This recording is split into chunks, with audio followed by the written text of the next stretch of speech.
Clock? Oh, actually, the clock in here says 3 o'clock, but that's another issue we're going to have to deal with at some point. Call the roll. Councilor Payne? Here. Councilor Pinkston? Here. Councilor Puryear has pre-scheduled travel, so she'll be absent today. Mayor Snook? Here. Vice Mayor Wade? Here. So, is there a motion to approve or to amend the agenda? I move to approve the agenda. Okay. Second. All in favor say aye. Aye. Any opposed? Motion passes. So this meeting will be divided, as always, into 3 sections. First is a work session to hear and discuss presentations that do not require a council vote. That's what we're doing now. Followed by a closed meeting, typically around 5:30. Followed by a council business meeting, which will begin around 6:30, with seating available in council chambers for up to 23 pre-registered attendees and media. Others are able to join electronically by Zoom. So the first item on this afternoon's agenda is the kickoff of the decarbonization study. Ms. Hildebrand, is this you? Good afternoon, Mayor and councilors. I'm Lauren Hildebrand. I'm the Director of the Department of Utilities. And as most of you know, the City of Charlottesville owns and maintains a natural gas utility, fossil fuel utility, which we recognize, and we've been operating this utility for over 150 years. Currently, the utility provides service for the City of Charlottesville as well as the growth areas of Albemarle County, serving over 21,500 customers. 21,500 customers, excuse me.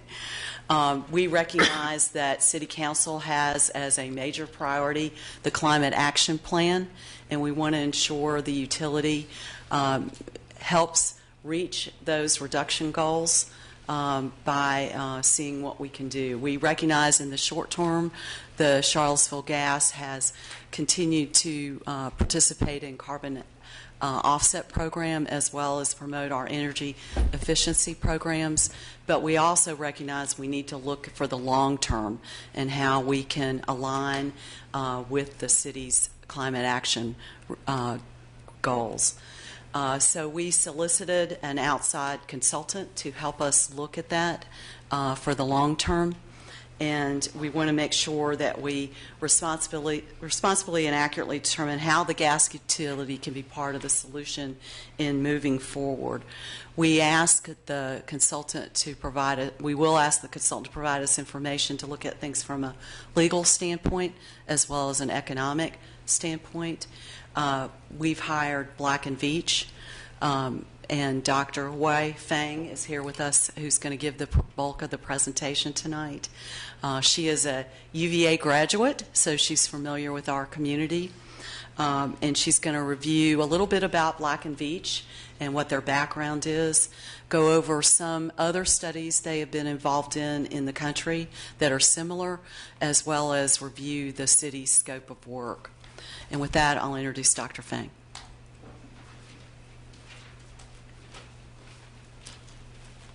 Thank you, Lauren.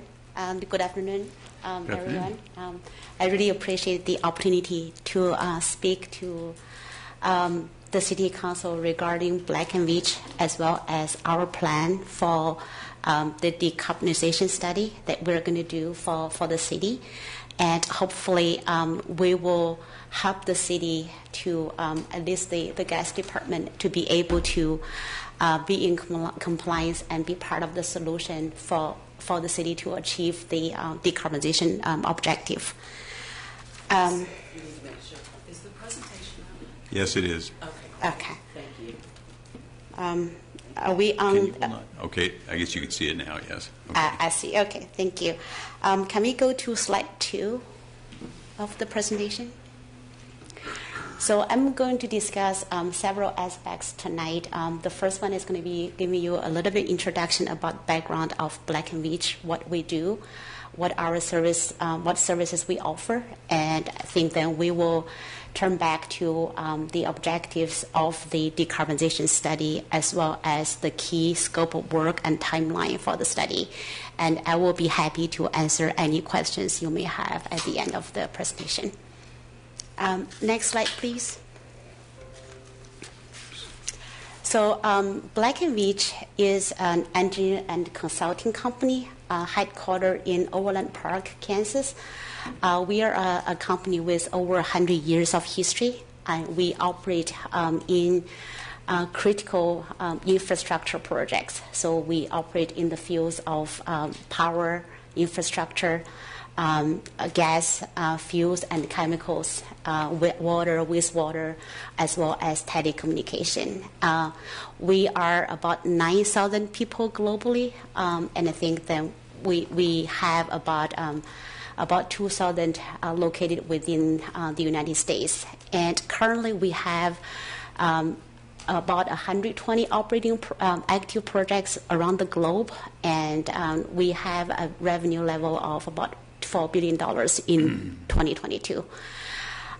In our history, what we have been trying to strive is to really understand the needs of the current society and trying to really be on the leading front of infrastructure technology for critical human infrastructure, so that for the whole society to progress.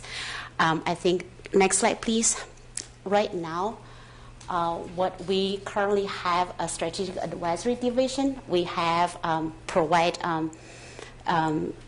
supporting advisory services in three fronts mainly. One is for strategy and planning, which basically for all the aspects that regarding infrastructure, we provide consulting services and economic analysis regarding power infrastructure, water infrastructure, liquefied natural gas, as well as hydrogen, the new decarbonization emerging technologies. Rate and regulatory, we basically provide rate and regulatory support at various levels. We provide services in front of FERC, at state commissions, as well as for municipalities. We actually also provide support in terms of designing fair and adjustable rates to customers. The last service area is transaction support, which is really providing the technical and market due diligence for any investors who are interested in buying or selling any infrastructure asset. I think we are involved in all technologies in all assets, including all kinds of power generation, such as conventional fossil generation, renewables, solar, wind, battery, hydro, and we also involved in kind of natural gas infrastructure, such as pipelines, storage facilities, liquefaction facilities. And recently, we are also involved in a lot of emerging projects, such as hydrogen or ammonia. Next slide, please. So I work for the Global Advisory Division, and I think in the past few years, we have had a lot of requests supporting natural gas utilities, such like the city, that have decarbonization goals, will try to balance the routine operation and reliable serving their customers with the objective of trying to decarbonize their service. We have supported in terms of really looking at the service territories situation, understanding what are the decarbonization tools available to the utility, and trying to really assess the alternative options from the perspective of reliability, the goal of contributing to carbon reduction, as well as customer impact. So we did that analysis. We currently are supporting SoCalGas in their decarbonization strategy, and we are also helping Hawaii Gas to file an integrated resource plan to really meet the state's decarbonization mandate. And we are also helping Black Hills Energy. They have operations in both Colorado and Arizona. And I think we are helping them trying to figure out how to reach their decarbonization goals, understanding they have different operation situations in different states. Next slide, please. Beyond decarbonization planning for gas utilities, what we also want to bring to bear for the city in this study is also our leading edge position in the engineering and technology aspect of the emerging decarbonization solutions. So, for example, Black & Veatch is the key engineer in a couple of really very leading edge hydrogen projects. One of them is the Delta Hub, which is in Utah.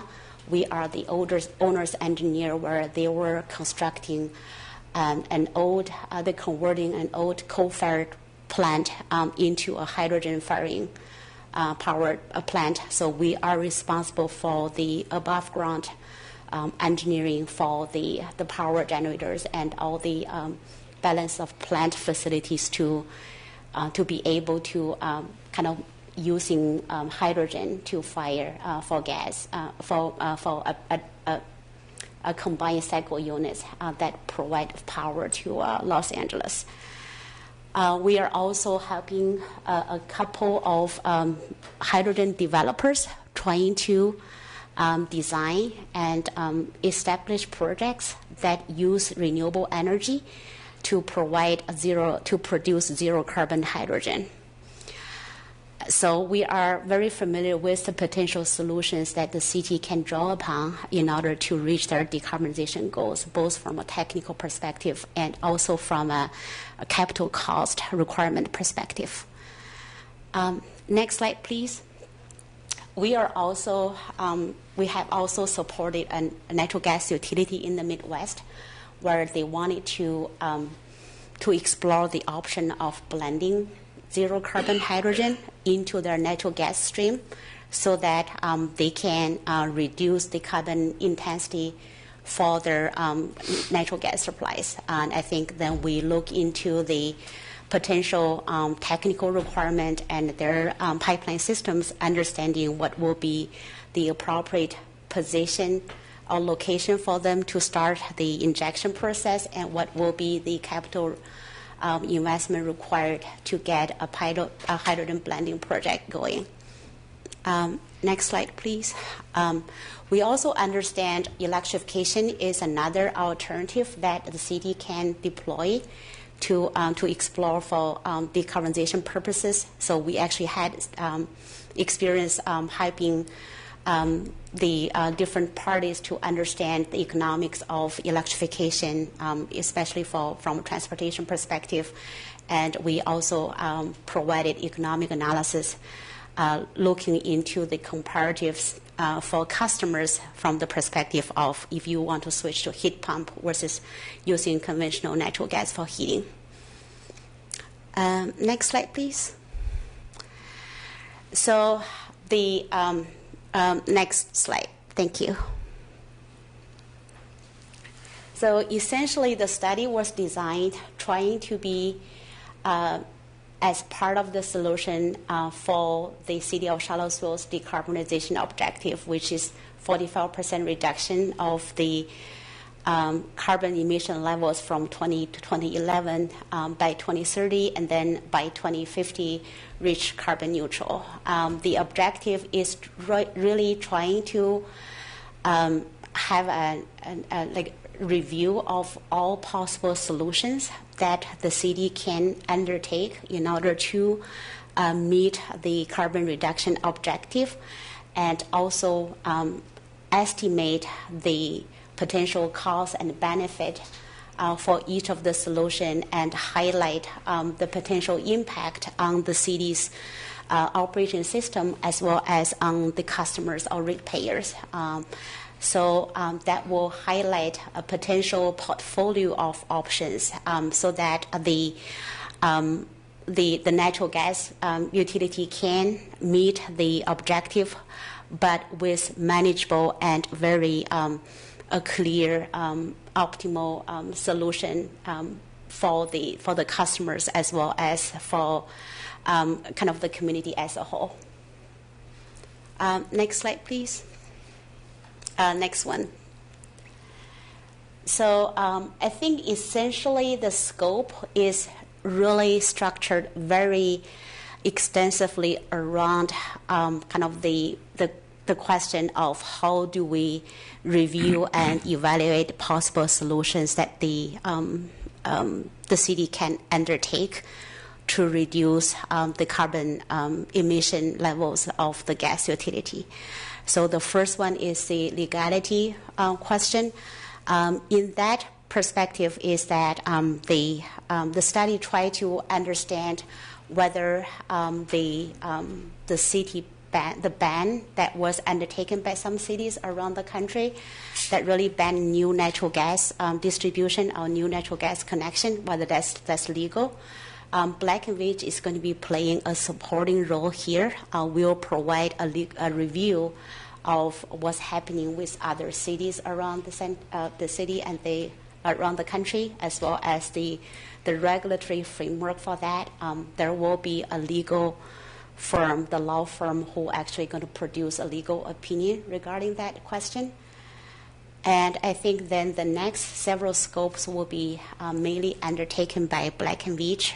The first one is a thorough review of all possible options and pathways for the city to decarbonize.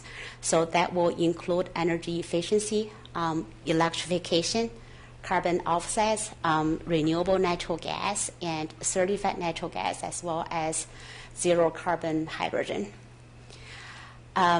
We will also kind of like the first part for us is to really undertaking an evaluation from a technology and availability perspective of each of these options, see how much is available to the city in order for on each of those fronts. And then the second criteria, the second analysis we're going to undertake for each of the solution will be really to look at the financial and economic impact of each of the solution. What will be the requirements of the capital involved in order to bring those solutions to bear, and what will be based on the current kind of rate design, what will be the impact on customers, so that what we want to maintain is that when we are evaluating different options, we'll make sure that we keep the customer impact in mind, which basically think that it is going to be going to the fair, like the equity question, is that making sure that the customers will be affected fairly and equitably without really discriminating toward a group of customers or a class of customers. And the next is going to be for us to look at the energy efficiency program that the city is currently undertaking, and trying to use our experience elsewhere to see whether there are any potential new programs or new programs that the city can undertake, or there are any potential measures that the city can undertake in order to improve the efficiency, the efficiency of the city's operation and reduce the requirement of the natural gas requirement.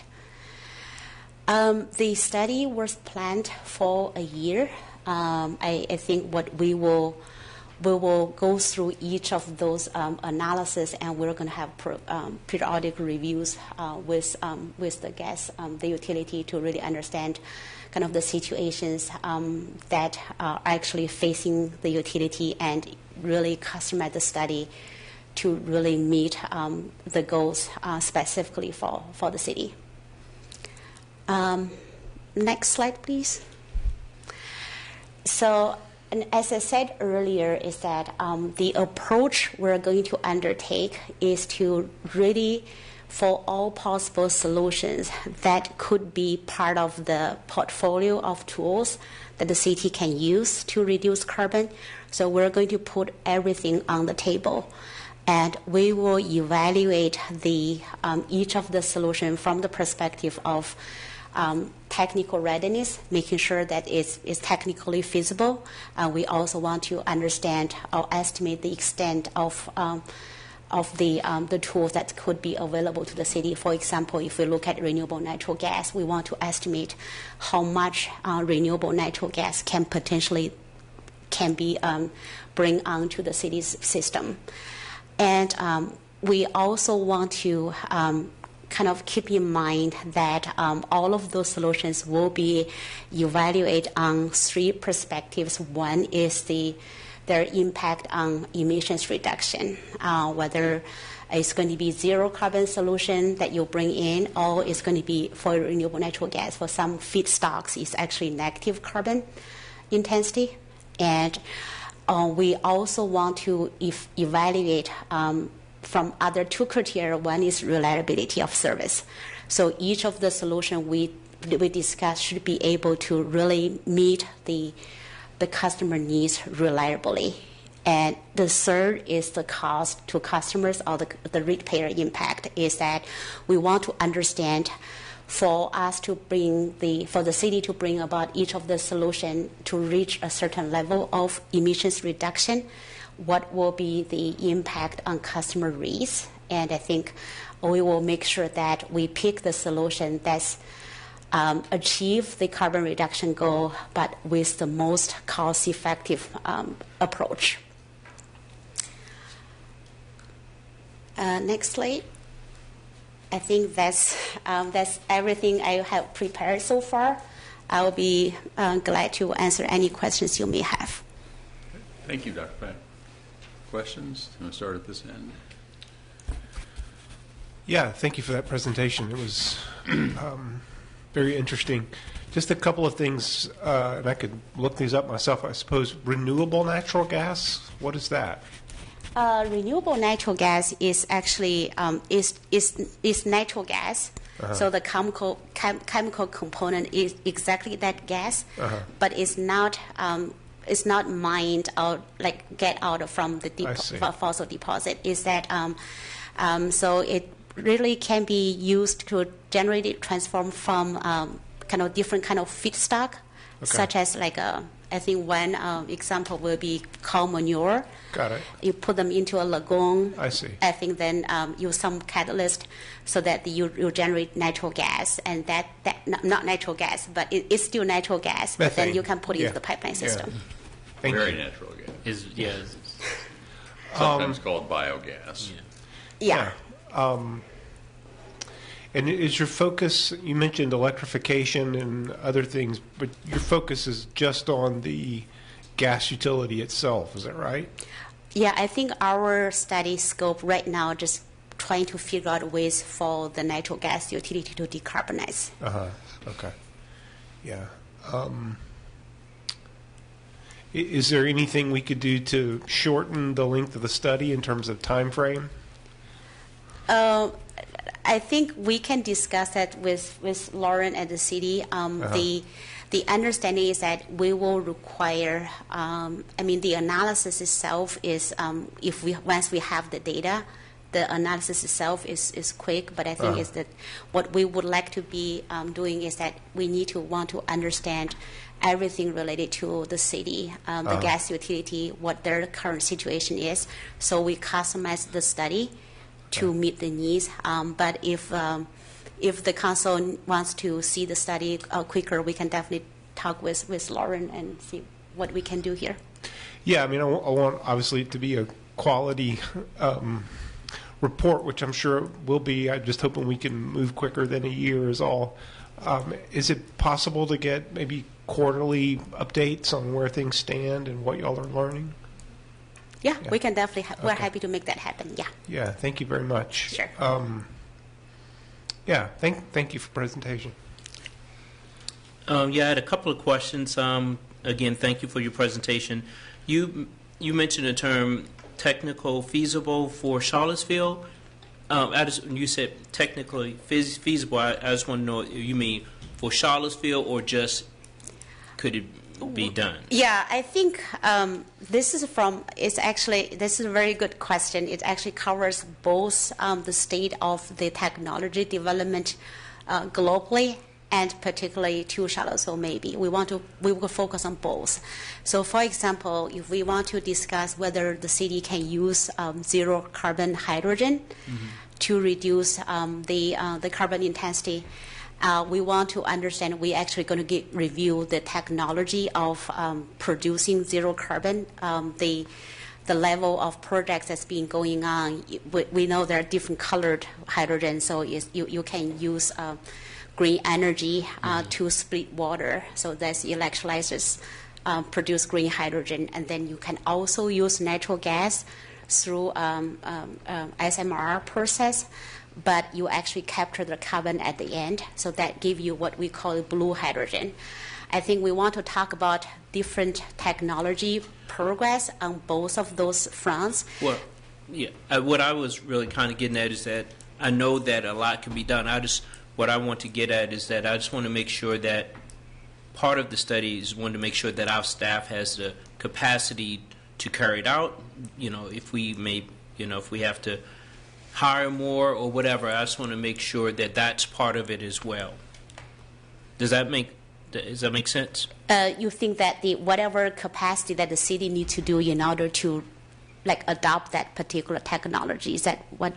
Yeah, like if we need to hire a new engineer or whatever, definitely. Yeah. I know that a lot can be done, but maybe not by us at this time. So yeah, exactly. Okay. Yeah, we'll touch about that front. It's like right now we are not planning for you to do that. Yeah. Okay, I just got two other questions. So, and the other one is, you may have mentioned this, but I may have missed it. Are other cities trying to do what we're doing or have done what we're doing?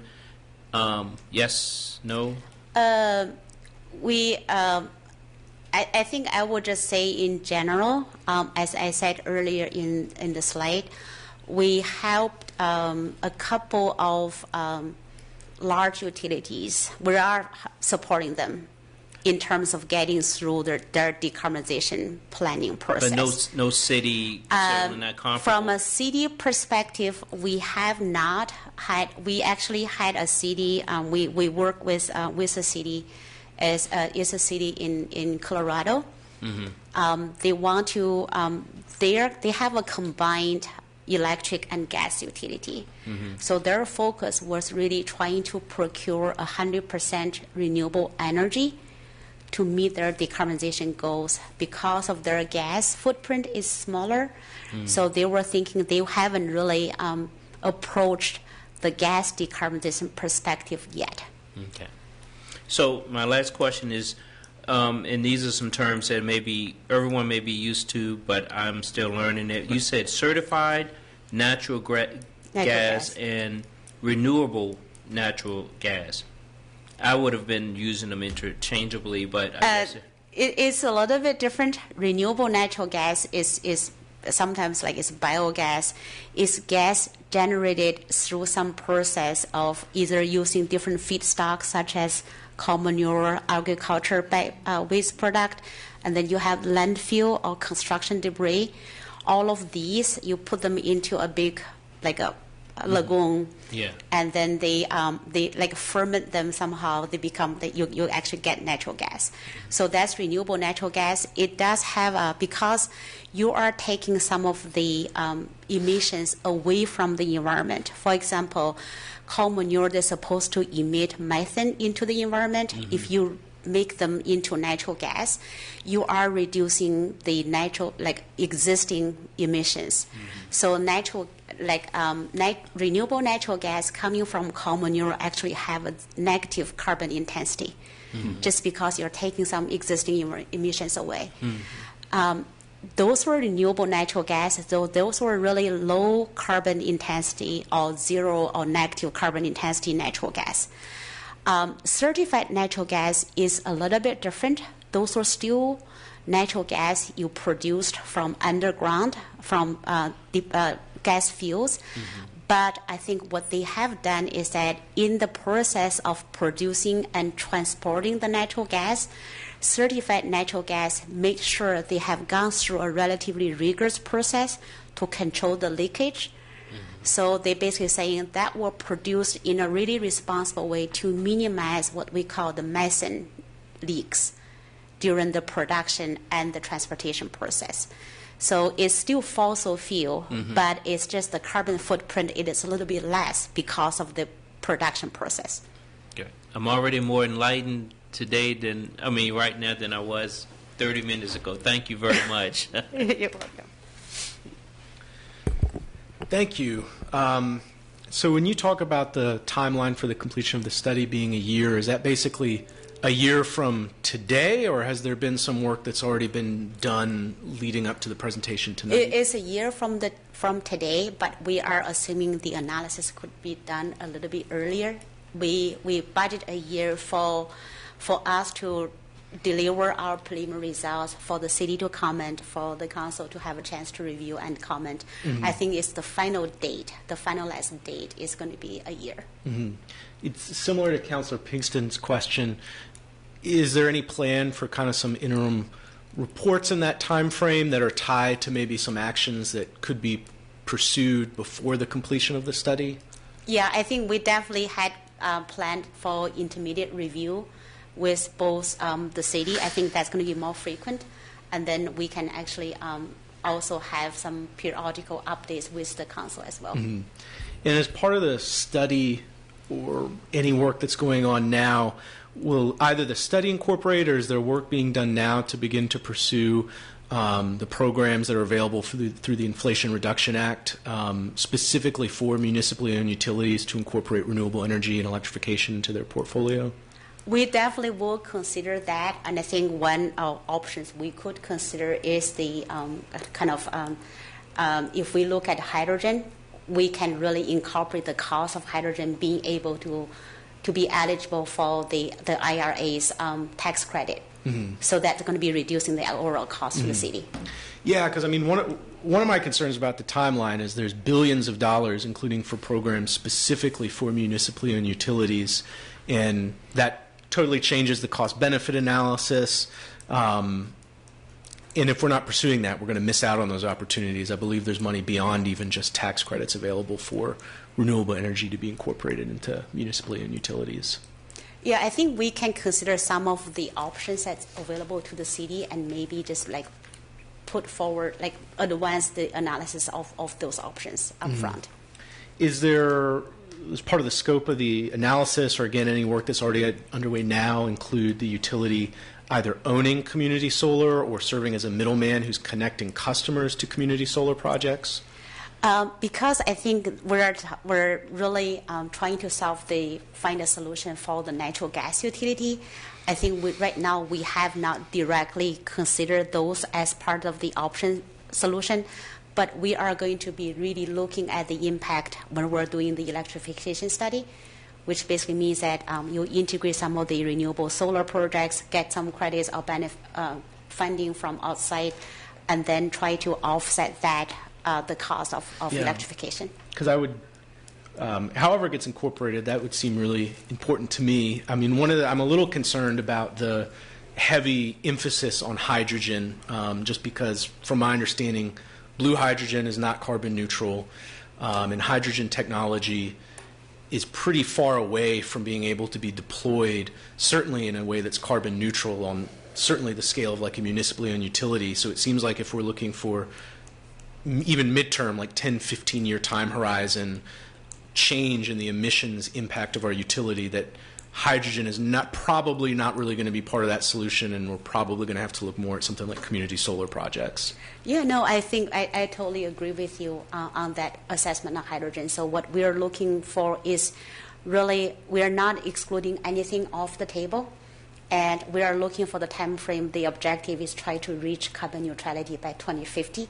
So we will consider different technical material level and the cost associated with different solutions, and all of those options will be evaluated on the sense from the perspective of really when and how much can be incorporated into the portfolio. And just a few more questions. One is, the Inflation Reduction Act not only has that money for municipal owned utilities, it also has a ton of money for homeowners, renters, and landlords for electrification. Is part of this study or anything underway something that could connect homeowners, renters, and landlords with those programs through utility bills? Or We are currently doing the study for, especially one key component is for heat pump. And I think renewable natural gas also qualify for tax credit. And then heat pump is that for a certain level, there's going to be 30% reduction on the capital cost of buying a new efficient heat pump. I think we're going to be feature that into the cost-benefit analysis of electrification, potentially converting natural gas to heat pumps. Mm-hmm. And I believe that, I'm not sure if the city was involved in this, but at least C3 had done a study on financing models for our utility to incorporate electrification. Is that planned to be incorporated as part of this? Because that's just research that's already done. It's, I think what we will talk about essentially is because the different funding mechanism. I think from a federal perspective, how that will apply directly to the city, because as a municipal, there were some tax laws or tax rules that you have to maneuver. I think that will be featured into our analysis from the cost-benefit perspective. Okay. And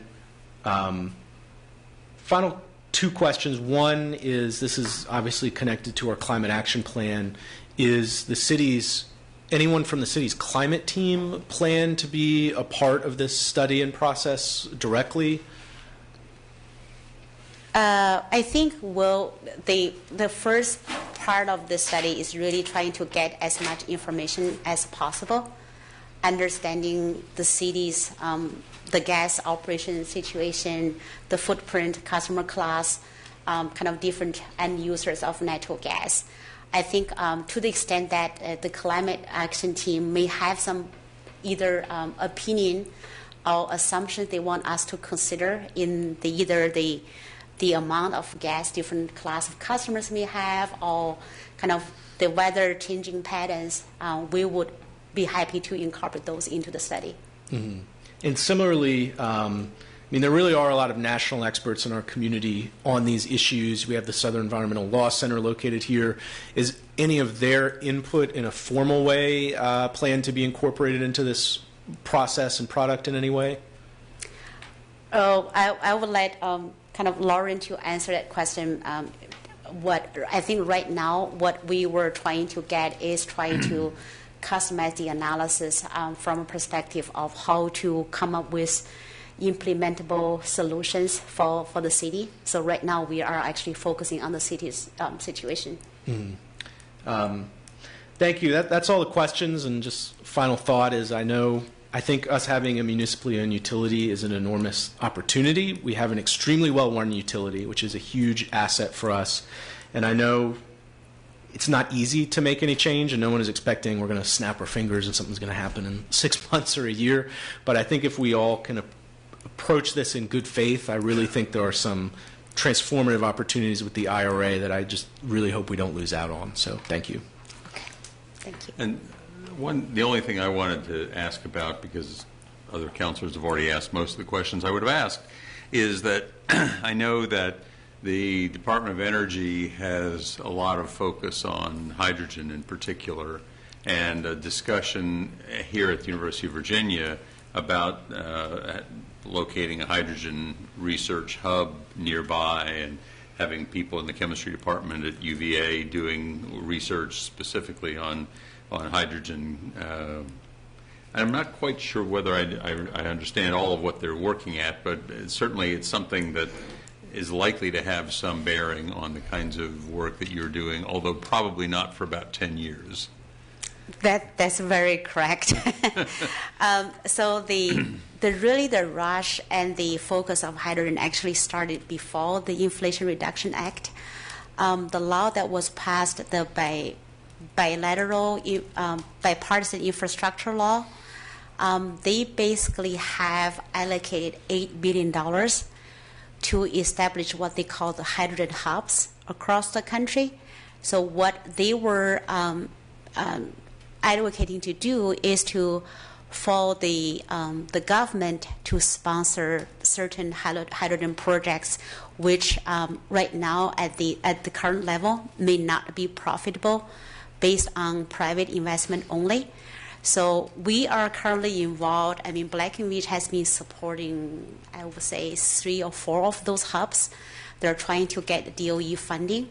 I think part of the structure or the objective for the hydrogen economy is that, the government is trying to use hydrogen as a means to decarbonize those, what they call the hard to decarbonize industries.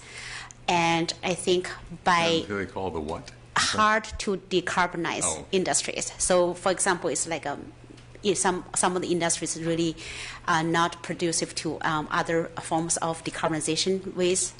And what they were thinking is that the purpose is trying to build a skeleton of the hydrogen economy using government funding, the $8 billion of hydrogen hub funding, so that to facilitate a basic infrastructure. And when a lot of projects has been tested, and I think like over the time, the cost will come down, then private capital will be assumed to come in to increase the scope and the reach of hydrogen.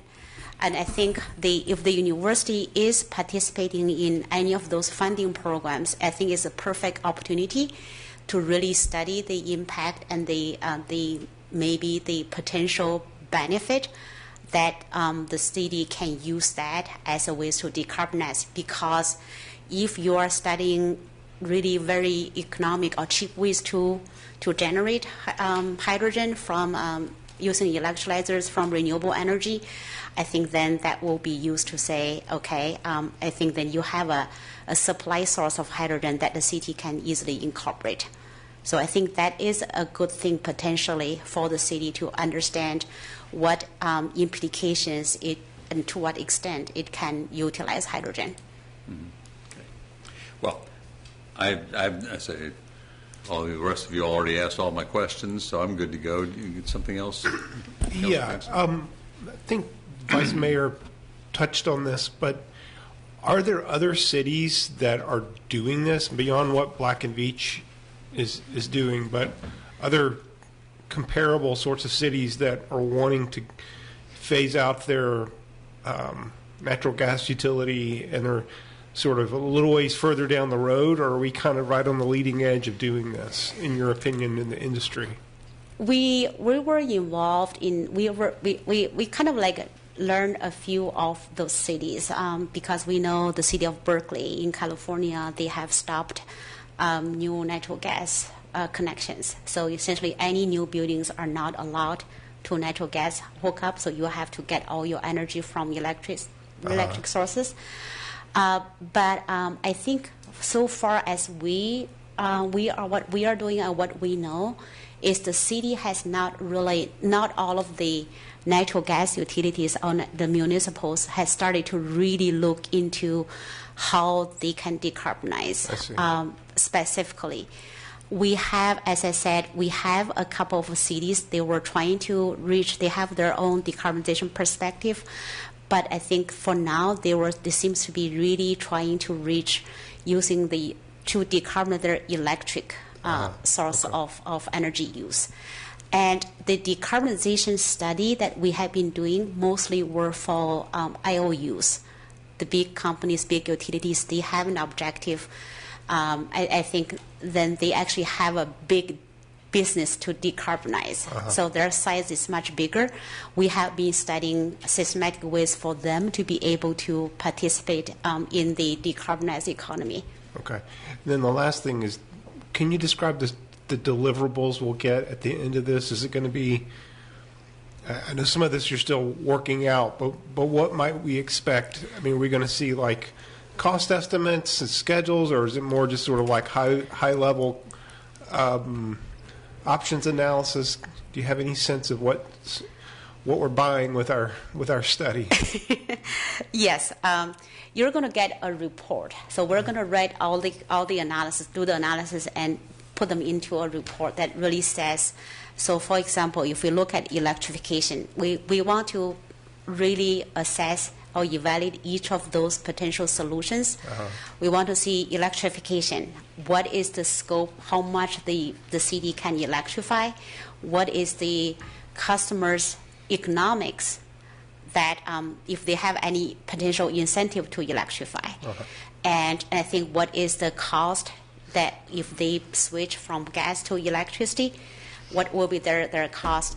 So that will give us an understanding about to an average natural gas user on the gas system, whether they have a potential incentive to electrify. But then we also want to talk about alternatives that if you choose to electrify, the only way it reach your decarbonization goal is that your electricity is going to be provided by 100% zero carbon or renewable energy.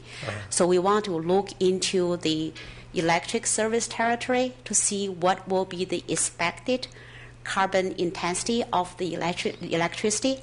So that will give us a ballpark of understanding kind of the decarbonization goal that can be achieved by electrification. And then we also want to look at the cost of electrification. Is that to the system? Because if we electrify we allow certain customers to electrify their gas demand, basically they exit the gas system. So you have smaller customer base to pay for the ongoing operating cost of the system.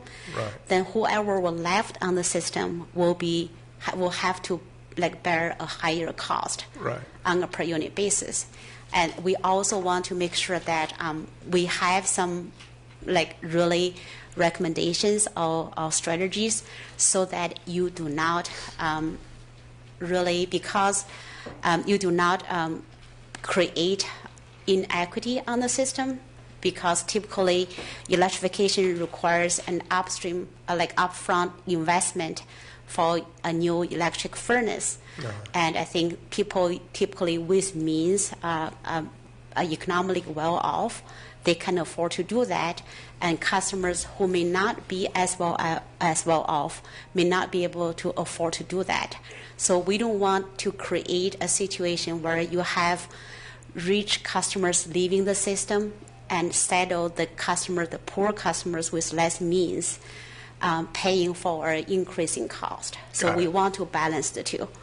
Okay. We want to evaluate each of those alternatives we reviewed from that perspective, so that in the end we may be able to come up with different alternative portfolio recommendations for the city to be undertaking, maybe for the next 5 years, and then for the next 10 years, or maybe in 20 years. What are the possible solutions that the city can take? Thank you. Okay. Thank you very much, Dr. Fang. I appreciate My pleasure. the information, and we will look forward to seeing the product. Thank you. Thank you. Thank you. So, and thank you, Ms. Hildebrand, for bringing her here. You're welcome. Next up is John Sales, CRHA Executive Director, going to talk with us about the sustainability plan and the status with HUD. Mr. Yes. Sales. Good evening. Good evening, Mr. Mayor, Vice Mayor Wade, and City Council and staff.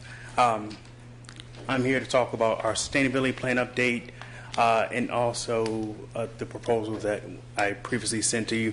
I should have Gina Merritt on to give the actual presentation for the sustainability plan. It was a large process undertaking where we looked at our actual housing stock, current housing stock, the condition of that housing stock, and looked at what it would take for us to continue maintaining that property, and also what would happen if we redeveloped and the options available for us to redevelop based upon the market. And so Ms. Gina Merritt is here to present that study. We're getting to the tail end of it. I think we're slated to have the actual document by June or July this year, which will be presented to you all and also the Board of Commissioners. So, Ms. Gina, are you ready? Welcome, Ms. yes, Merritt. I am. I sent the presentation actually to Mr. Dillahunt to hopefully share. There we Perfect. go. Looks like we got it. Thank you. Thank you. Thank you for having me, Mr. Sales, Mayor Snook, and city councilors. Next slide. I'm Dr. Gina Merritt, your presenter today. Next slide. So our organization is both a developer and an advisor. We have developed over 7,500 units of housing, over 7 million square feet of development, valued at $2.1 billion. We've served over 19,000 residents, and we have won 27 awards, and pretty much have worked in at least 10 or 15 markets, states around the country. We're known for our affordable housing expertise, as well as our expertise in creative financing. Next slide.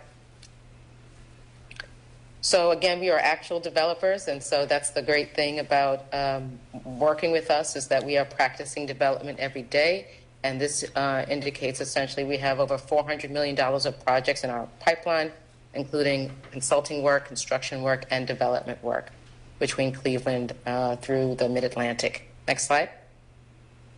And here are the awards we just won last year.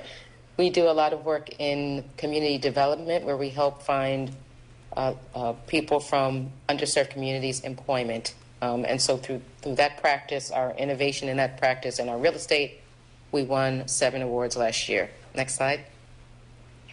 Okay, so today we're going to go over the sustainability study framework and its component parts, which is our physical conditions assessment, market analysis, best practices, also known as case studies, project roadmap, conceptual design work, and redevelopment strategy. Next slide.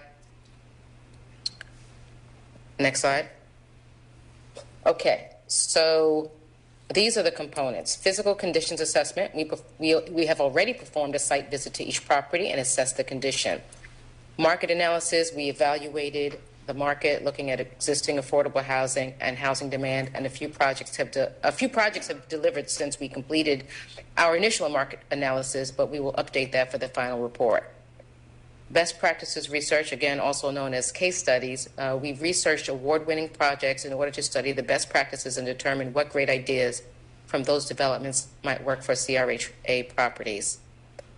Conceptual plans. We'll be working with CRHA and the residents of 2 specific development sites. We developed some initial conceptual plans, which we'll share with you today. A roadmap essentially is that, meeting with the CRHA and FAR to develop goals, objectives, strategies for the properties still to be developed. The goals and objectives also relate to the SWOT analysis that we will highlight today. We will also create a phasing plan that will guide the execution of the overall redevelopment effort. And then finally, we will formulate the redevelopment strategy. The team will take the work product from all of these tasks and run financial models using a variety of financing sources and deal structures to determine the best financial approach to redevelopment and income generation. And then finally, the sustainability plan overall, which is incorporating all of these tasks into a final deliverable, and that is called the sustainability plan. Next slide. So physical conditions assessment. So this is really outlines both requirements and renewals. And essentially what requirements and renewals are the requirements represent the cost, and I'm going to show you this on the next slide in terms of a summary, but the requirements represent the cost of addressing the deficient condition of an asset, which include deferred maintenance, code issues, functional requirements, and capital improvements. Renewals are an automatic calculation of the building's asset cost of renewal or replacement based on the remaining useful life of the asset. The condition of the asset happens to be irrelevant. So essentially, requirements have to do with the existing conditions, and renewal just has to do with whether you replace the asset or not. Okay, you can change to the next slide. So this is a snapshot, essentially, of our physical conditions assessment. And what you see here is that the requirements for each are less than renewals. The requirements just happen to deal with deferred maintenance. So essentially, you can put some more money into these assets, and you will sustain the life of them. But if you're going to replace it overall, you see that that cost is more than the requirements. And then the FCI is an indicator, essentially, that shows the condition. Well, actually, basically, the the needs of the facility. So essentially, the higher the index, the greater the need. Right. So in 5 years, you will be 60% of the way through what is required to be replaced, and 10 years, obviously, you see those numbers go up. So it's kind of logical, right? Requirements are deferred maintenance, renewals are replacement, and in 5 to 10 years, you see over the period, the longer you go, the more likely the asset will need to be replaced. Next slide. Okay, so some of the things actually that we also looked at is what can you do with an asset if you are not going to redevelop it right away, but you'd like to save some money, right? So this, again, is part of the sustainability. So if you had capital improvement dollars, for example, and you needed to wait 5 or 10 years to actually redevelop a complete asset, there are things you could do in the interim to save yourself some money. So these are some of the examples of the things that we looked at. You can update lighting with LED and motion sensors, right? That would reduce energy costs. Same thing with replacing door and seals to better insulate, replacing windows, replacing water heaters, and replacing thermostats. So if you spent some capital dollars on small things like that, for example, if it took 5 years to redevelop West Haven and you had some extra capital dollars, you could spend those now in order to reduce your energy costs and make your properties more sustainable, at least in the short term, until you redevelop it. Next slide. Next slide.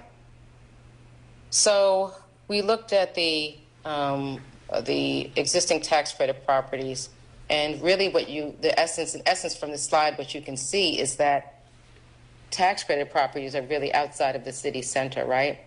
Which is really, troubling for Charlottesville, and that all of the public housing sites are interior to the, closer to downtown, to the employment centers. And essentially the tax credit developments serve between 46 and 60% of AMI, whereas CRHA sites, as you know, are specifically for people who can just contribute 30% of their income no matter what it is. Next slide. So this is a summary analysis of the income levels in the Charlottesville City, Albemarle County, and the Charlottesville DMA. That's just a sort of marketing designation where any provider of services or products, when they look at Charlottesville, they look at what's called the DMA, Designated Market Area, and it makes up parts of Fluvanna, Greene, Madison, Albemarle counties, and Charlottesville City. So the numbers are a little bit different. But as you can see from Charlottesville City, over about half of the population makes below 60% of AMI, where around a quarter make below 30% of AMI, which is around $33,000. And as you can see, Albemarle County is only 13% making earning income at the lower end, and about 34% under 60% of AMI, again, compared to Charlottesville City, which is nearly half. Next slide. And this just gets into a little bit more detail in terms of the absolute number of units, right? So 4,600 units serving people under 30% of AMI. Next slide. So now we're going to look at case studies, or what we call best practices or case studies. Next slide. So we looked at, this is just a summary, because we looked at about, I think we pulled together about 6 case studies. Actually, I guess here are all the places that we looked at: Pittsburgh, Salem, North Carolina, Camden, New Jersey, Flint, Michigan, Alexandria, Virginia, and Washington, D.C. And we looked at a number of developments. Half of them were led by housing authorities, half of them were led by large developers, mostly nonprofits. And we just, again, looked at award-winning projects and what they delivered to market. And most of them were mixed income developments, which included program spaces like clubhouses, fitness rooms, playgrounds, communal kitchens, dining halls, rain gardens, community labs, and retail.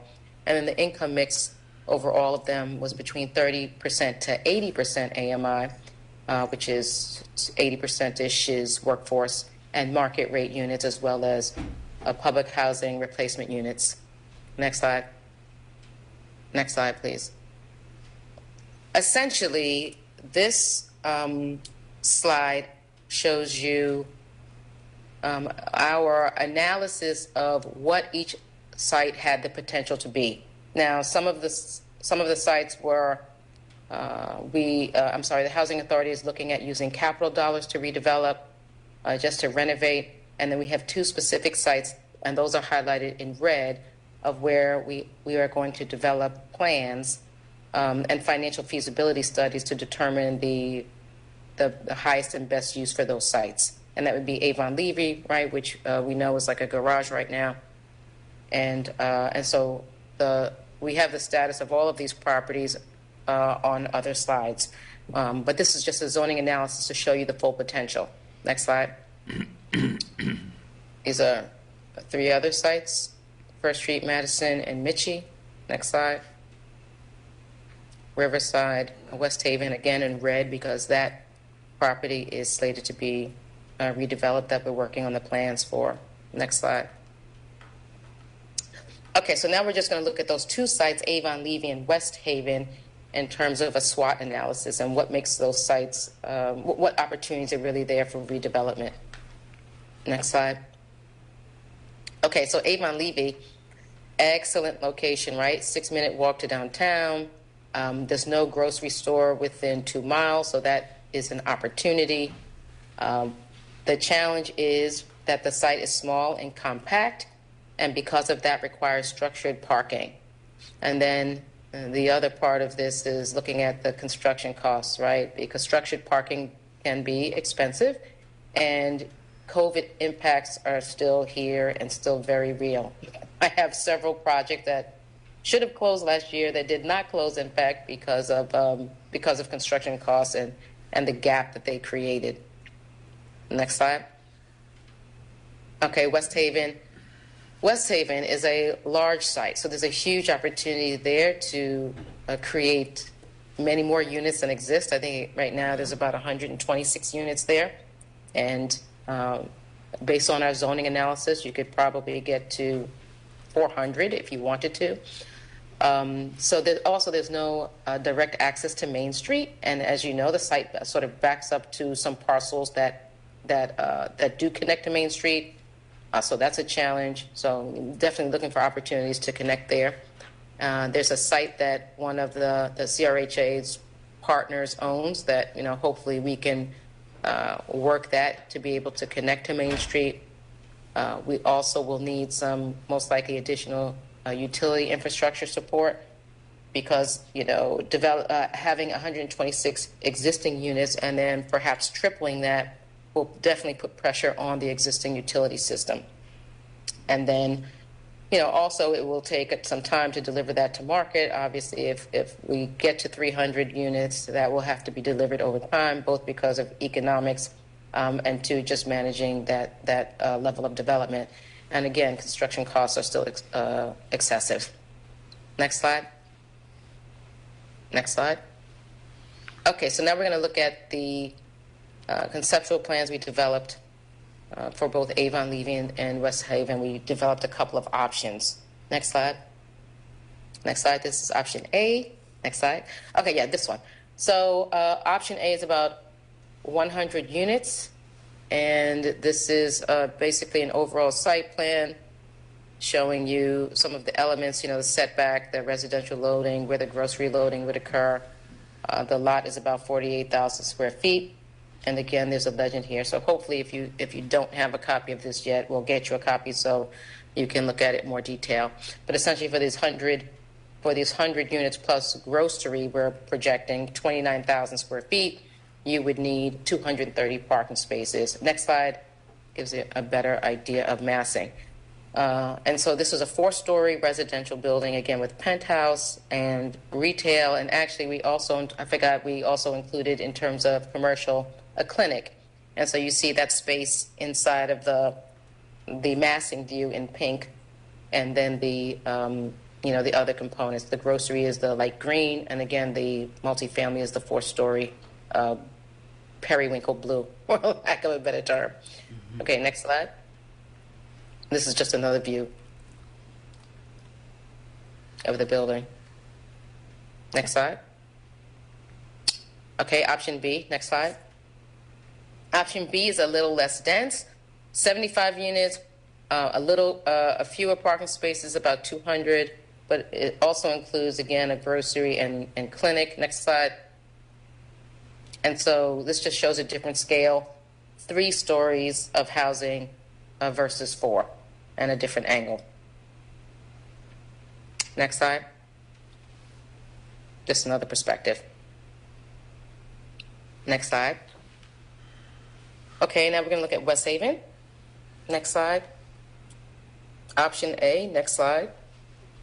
I think we have 3 options for this.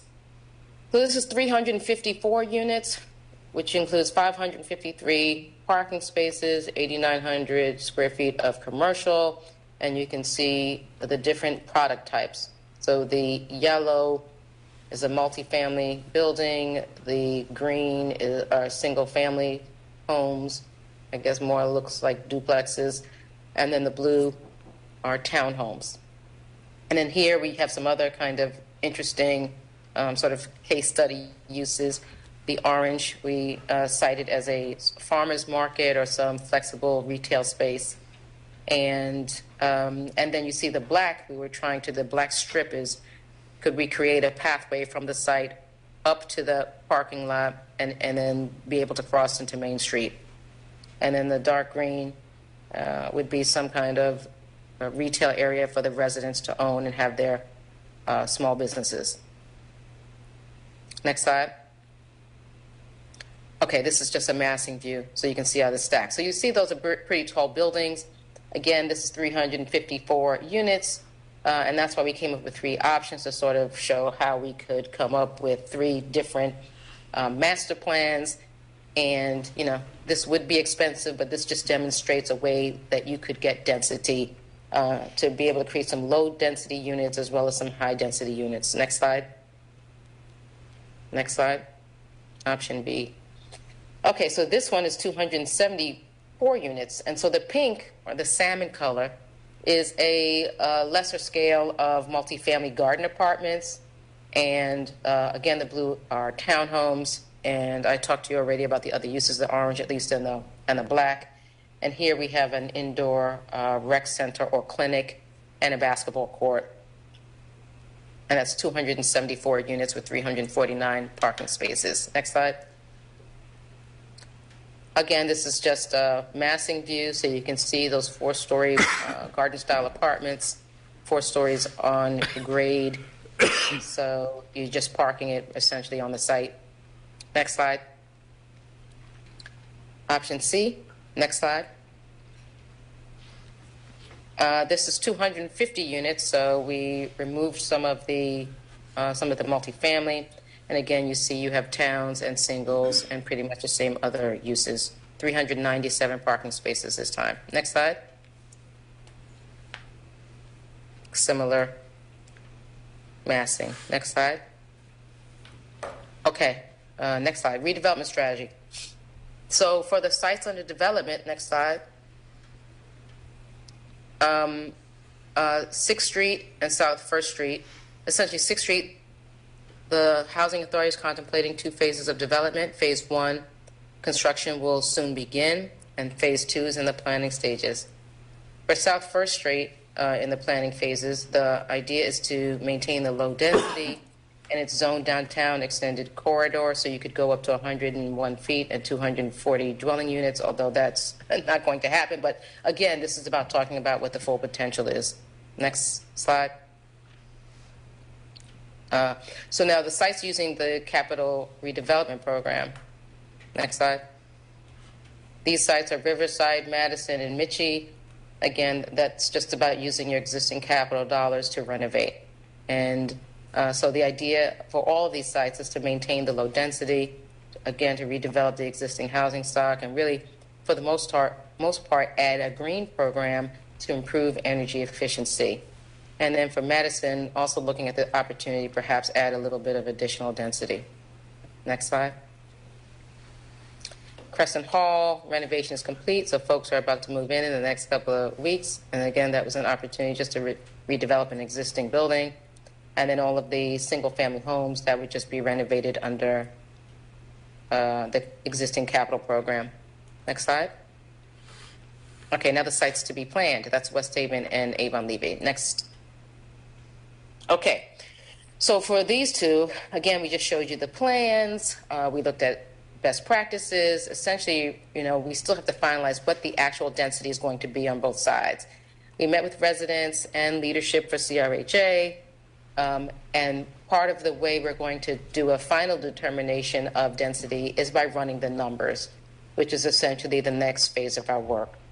So now that we have multiple options, we'll run numbers on all of the options and then figure out, what makes sense, especially since West Haven is so large and we have to do it over time, and there's a variety of product types. It's going to take a little bit of, time and effort to, play around with the numbers and figure out what works. Next slide. Okay, next slide. So essentially, again, we're going to do the financial feasibility for the development options. We're going to present that to CRHA and leadership and residents. We're going to prepare the final report and then present the final report. And so I'm sure somewhere in there, probably closer to June, we will represent it to you.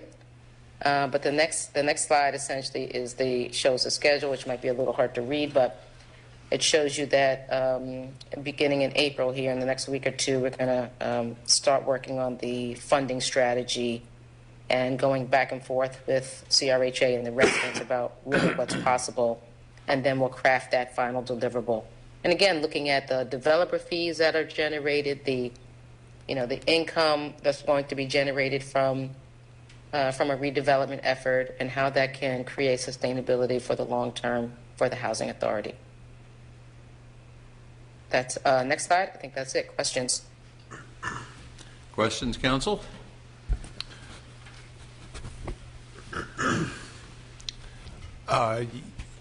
Yes, I need a second to formulate. Sure, take your time. Yeah, thank you. Or did you have anything else for us, John? No, this is all I have on the sustainability. I will add that CRHA is dedicated to developing West Haven itself, but we are open to the Avon Levy lot. That is an opportunity that we see, the Housing Authority sees, as a way to ensure the financial sustainability of the Housing Authority for the long term and the ability to do more of this work, the deep affordable work.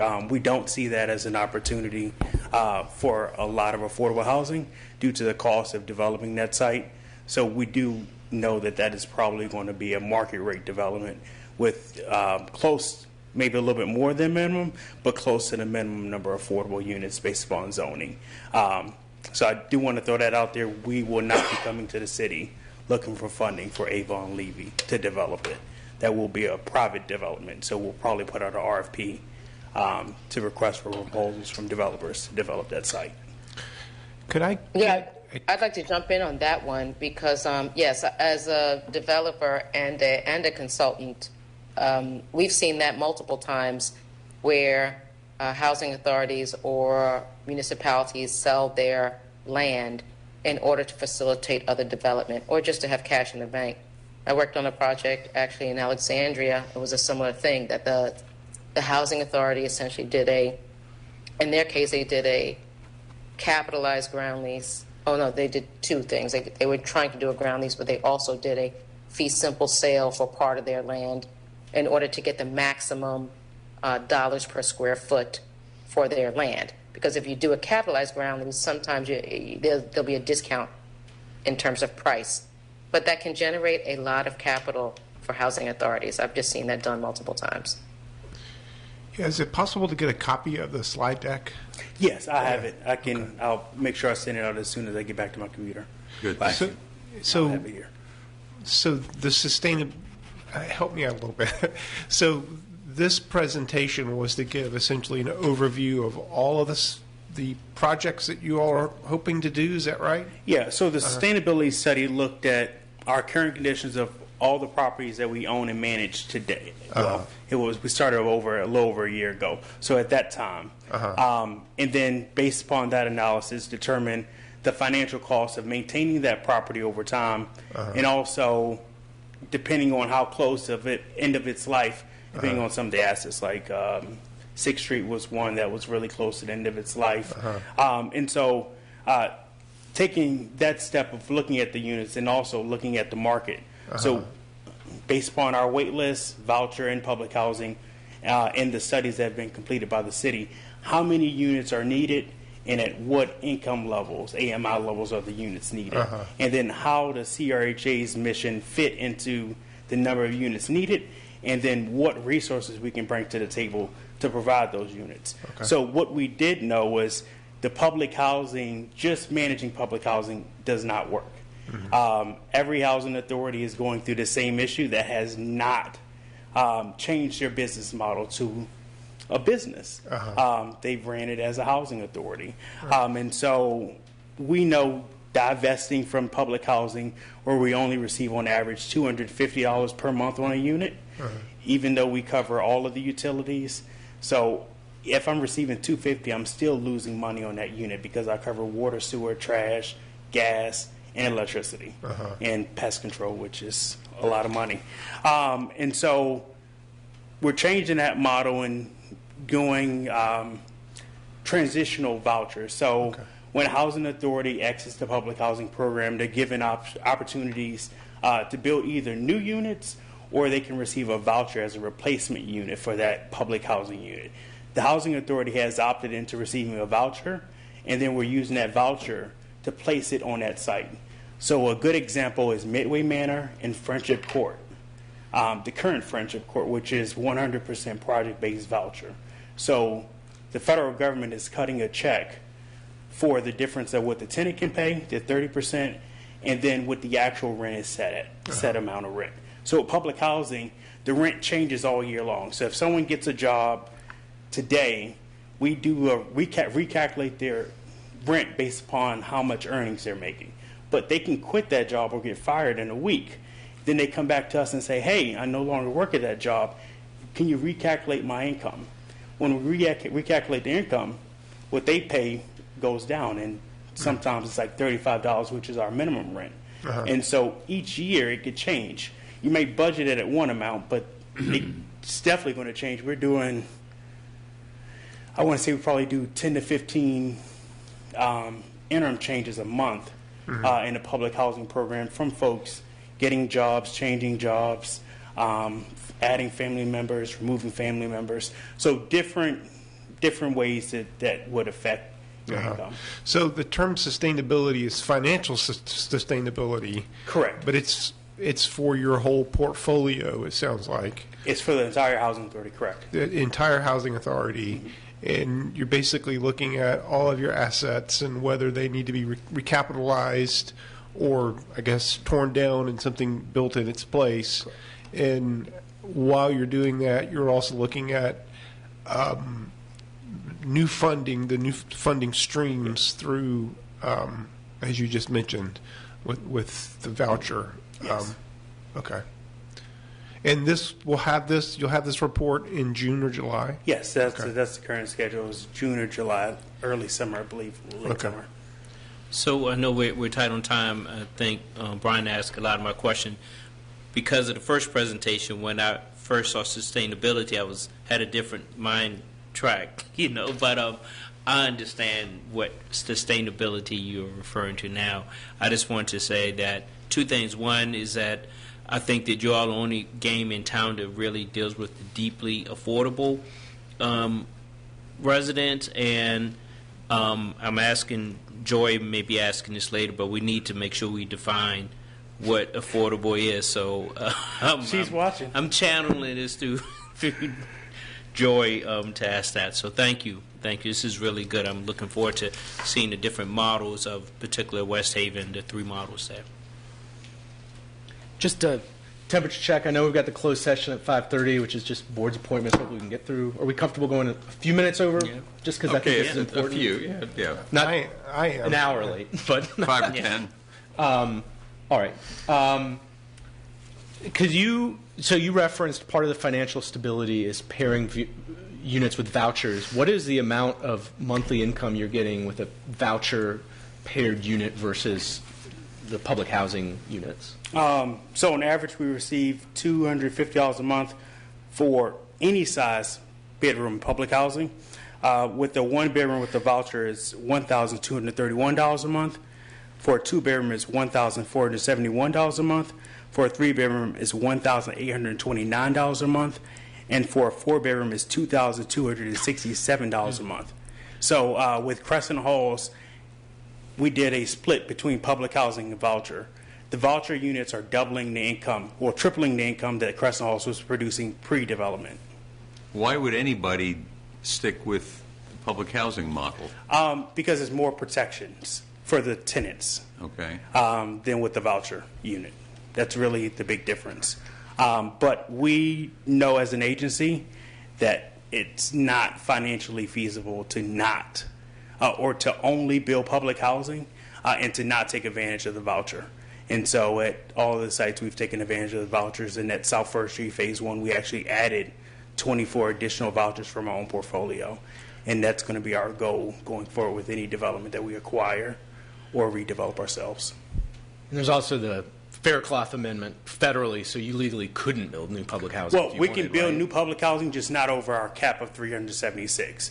So if we tear something down, we could rebuild it, but there's no money there, so it makes no sense to do it. Right. Financially, it would kill us. And so I know you've acquired duplexes recently and you've explored acquisition of other portfolios. Is part of that thinking that you'll pair those units with vouchers and the difference will help you financially as part of financial stability? Yeah, can I share a document with you guys? Sure.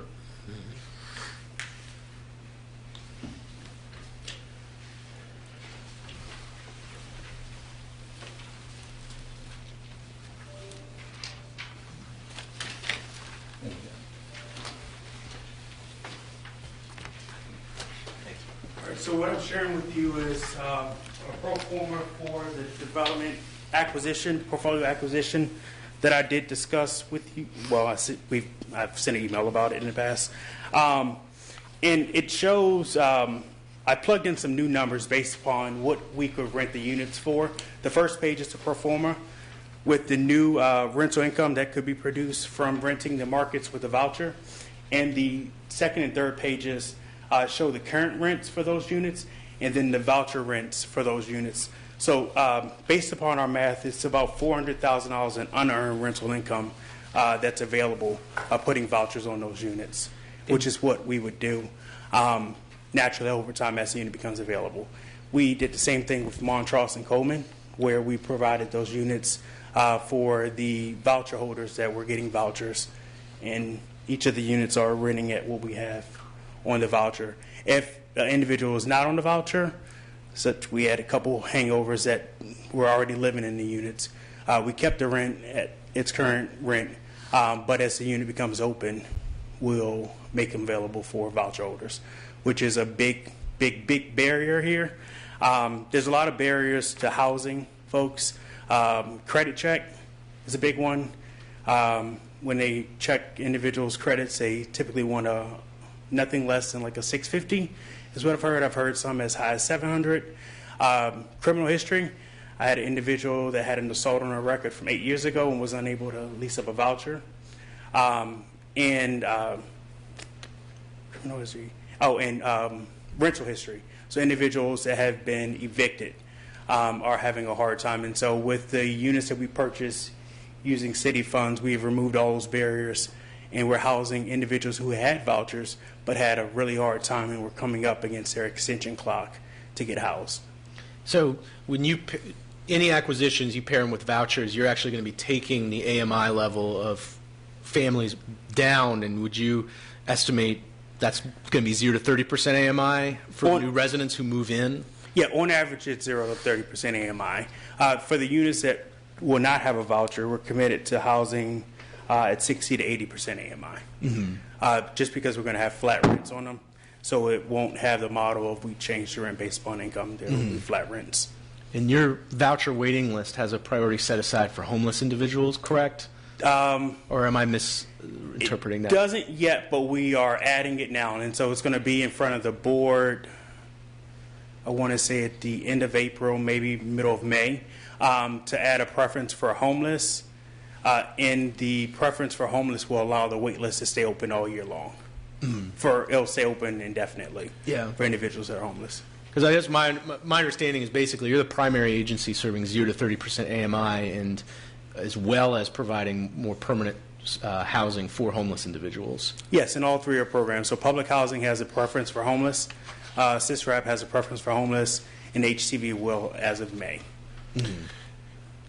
Yeah, I know the mayor had raised some questions in some earlier discussion about just the status of CRHA in general in terms of, I know there's been sort of a history of the last few years, and you've been involved and have moved the organization in some really positive ways. I think, particularly as we're considering some investments, perhaps, if you could talk a little about your status, Okay. the notion of a troubled status versus a untroubled one, I don't know. Yes. So when I took over the Housing Authority in August of 2020, the Housing Authority was in trouble status for a plethora of reasons: management, financial management. The Housing Authority was losing money because they weren't collecting rent, and they were overspending in areas such as security. Like Crescent Halls had a security guard, but they were losing money every year because their occupancy was really low.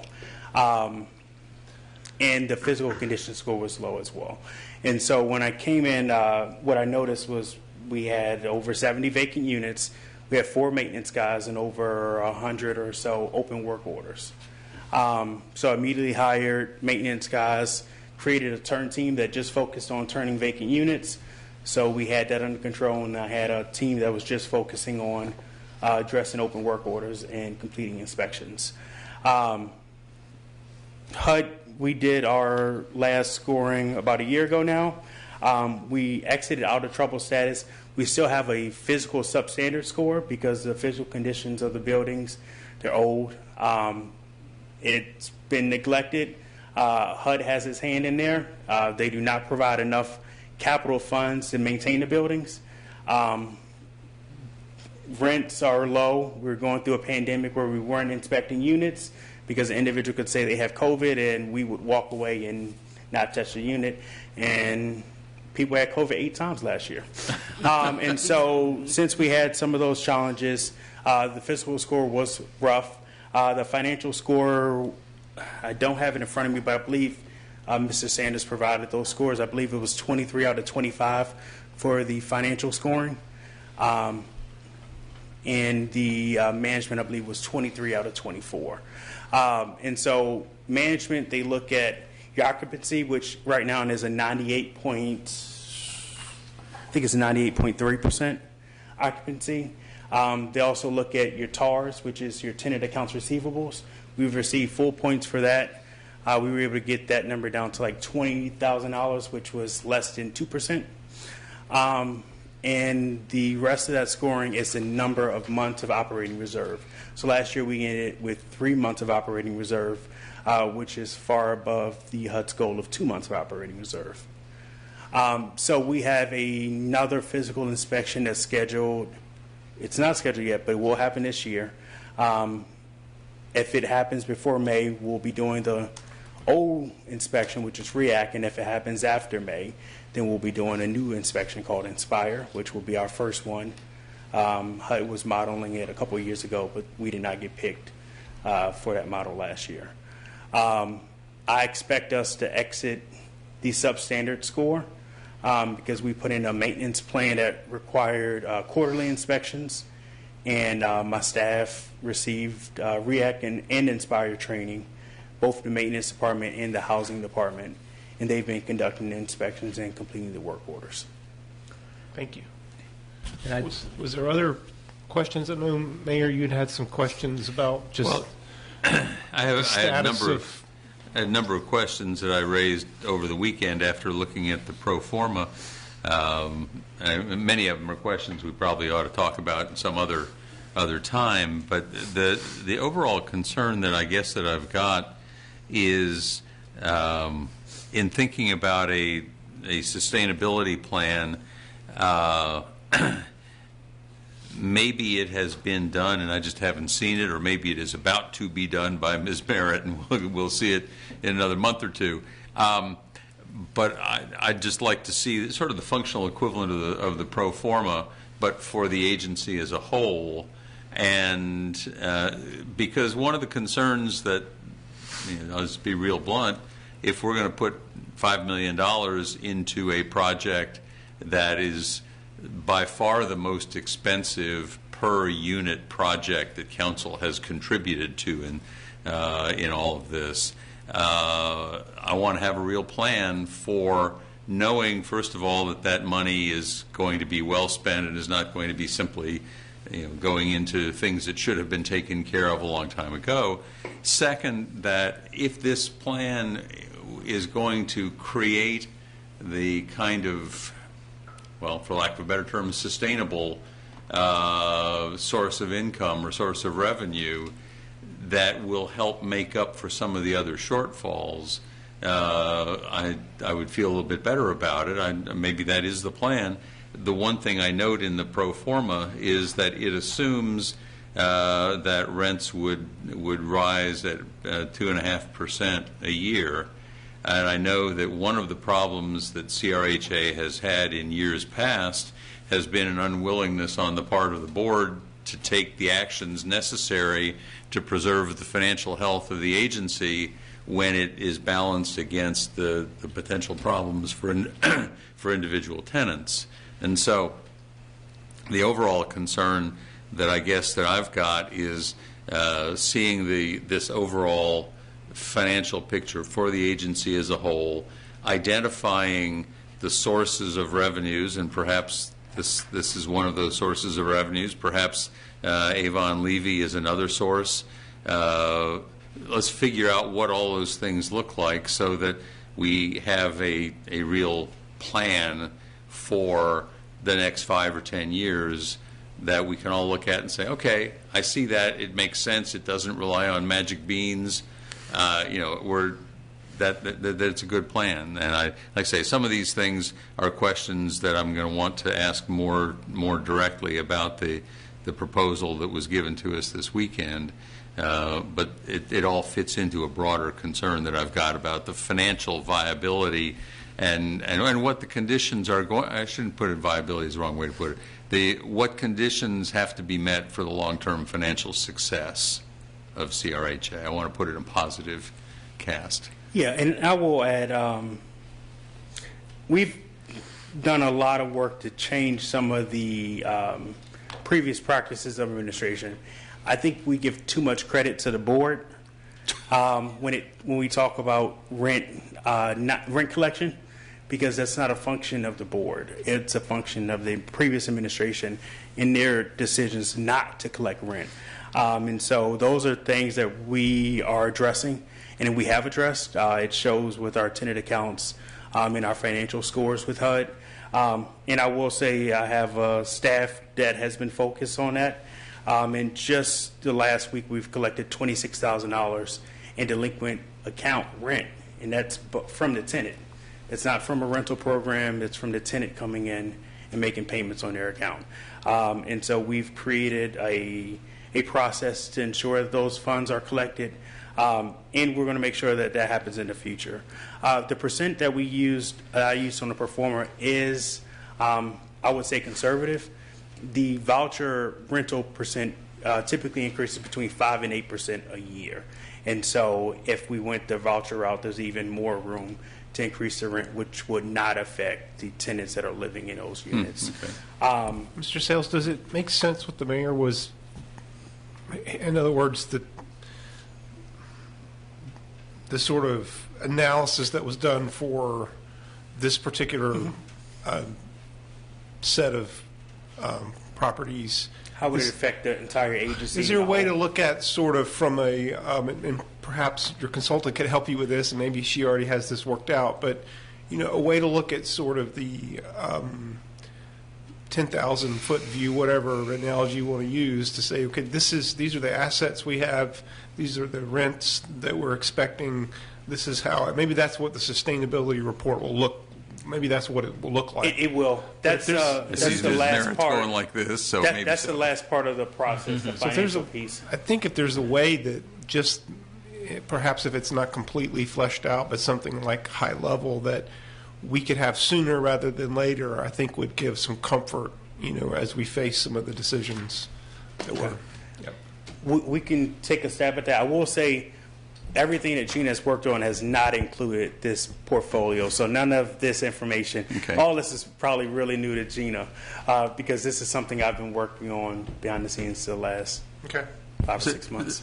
Let me sort of state broadly a concern I've got about spending $5 million on this particular portfolio of properties is that virtually none of that is going to be a direct benefit to the 0 to 30% AMI people.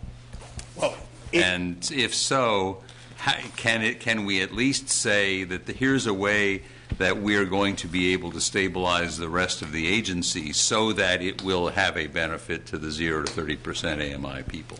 Anytime we put a voucher on it, it has the ability to directly affect 0 to 30% AMI without jeopardizing the financial feasibility of the housing authority and sustainability. And so I could put numbers to that to show that. That will improve the housing authority's financial position while ensuring that that family is still able to afford that unit no matter what income they make and no matter if their income changed one day after signing a lease or 70 days after signing a lease. HUD will make the difference in that rent payment, and that's guaranteed money. That's in CRHA's bank. And since we're controlling the vouchers, it's there. Go ahead. So if I'm looking at just to take the one at the top of the list, it says studio apartment, current rate $945. Mm-hmm. I take it that and then HCV rent $1,223. Is it fair to say that it doesn't matter what the tenant is making, we're going to get $1,223 out of it? Correct. One way or another? If we put a voucher on it, yep. Yeah, okay. And see, that's the reason we need different, right? That's a new sort of thing. Yes, that's why public housing and redevelopment is going to put us in a great financial position. So housing authorities, their operating fund works in two ways. They receive money from the voucher program, administering a voucher, leasing it up, and they receive money for leasing up a unit. Here, we're going to receive the money for leasing up a unit and for leasing up a voucher. Those funds go directly to the central office. And the $1,200, in this case where CRHA owns the unit, the actual rent goes directly to the housing authority at that $1,200 amount, no matter who's in the unit. As long as they qualify for a voucher and we have a voucher there, no matter who goes in that unit, if they make $0 a year or make $10,000 a year, we're going to collect that $1,223 in rent. Okay. And so, yeah, and because your plan is to pair it with vouchers, you're going to be directly increasing housing supply for people at 0 to 30% AMI. Correct. We have a 56% success rate with vouchers. So a lot of families are turning in their vouchers because they can't find units. This will help with that issue. And the other thing, too, is, as my understanding, and I'm new at all of this, but if you all are able to purchase a portfolio that you can use basically as collateral, you can begin to grow your own. If you have help purchasing a portfolio that can then be used as collateral to help expand for another pool. Yeah. So that's one of the big things why it's important if we're going to have an opportunity to do something in the future. Future portfolios are going to come online that are currently affordable. Acquiring one of these portfolios with the amount of debt that we're talking will allow us to leverage that portfolio for other portfolios. The same thing we would do, like if we acquire this portfolio, we would add the other properties that we purchase and make it one total portfolio that we've agreed to give the city council and the city interest in that portfolio, 50-50 interest. So just like we're owner, the city would be an owner and have a right to know what's going on with that property. It's the same thing we're doing at Coleman Street in Montrose.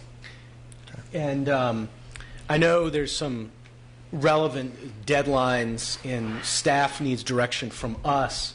I would say we need to tee up for the next city council meeting, give staff direction that we would like to have this for consideration next council meeting. I don't know if others support that, but that's the relevant timeline. Staff needs direction from us. Do others agree? Yeah. I think we discussed that that the only way to get it done on the timeline that's necessary involves bringing it up in detail next meeting. Right. Yeah. Yes. Okay, just Okay. make it clear. Yep. And then very quickly, finally, just a final thought is I think in terms of financial stability, the other thing with CRHA that I think is an important consideration is the operational capacity in terms of funding. You look at similar housing nonprofits, they have 3-4 times the number of staff of CRHA despite managing fewer units. CRHA is not a nonprofit, doesn't do traditional fundraising, and we don't have time to get into it, but I think that operational side is another thing for us to discuss further. But Right. And I will say, just at developments like this, where you're getting funding that's not controlled by the federal government, telling you how you can spend dollars, allows us to invest in that capital and capacity as needed, human capacity that's needed with the Housing Authority. Okay. Thank you so much. Thank We you. will be talking further. Yes. thank you. Thank you, Ms. Merritt. Okay, folks, we're a little bit late for going into our closed session, but we will go into closed session now once somebody reads the appropriate resolution. Do we have? I have it here, Mr. Mayor. All right. Put it away accidentally. All right. So, motion for a City Council closed session, March 20, 2023. Pursuant to Section 2.2-3712 of the Virginia Code, I hereby move that City Council close this open meeting and convene in a closed session as authorized by Virginia Code Section 2.2-3711A1 to discuss the following appointments to boards and commissions for the City of Charlottesville. Board of Architectural Review, Charlottesville Affordable Housing Fund Committee, Charlottesville Economic Development Authority, Charlottesville Development Block Grant Task Force, Citizens Transportation Advisory Committee, Community Policy and Management Team, Historic Resources Committee, Housing Advisory Committee, Jefferson Area Community Criminal Justice Board, Jefferson Madison Regional Library Board, Local Board of Building Code Appeals, Minority Business Commission, Social Services Advisory Board, Towing Advisory Board, Tree Commission, Vendor Appeals Board, and Youth Council. Second? All in favor, say aye. Aye. All opposed? No, nobody is opposed, so we are now going to go into closed session. We will come back to open session at 6:30. If there is somebody who is still online, it's going to be to a different Zoom link, so check your Zoom link. Thank you all. See you again in 45 minutes.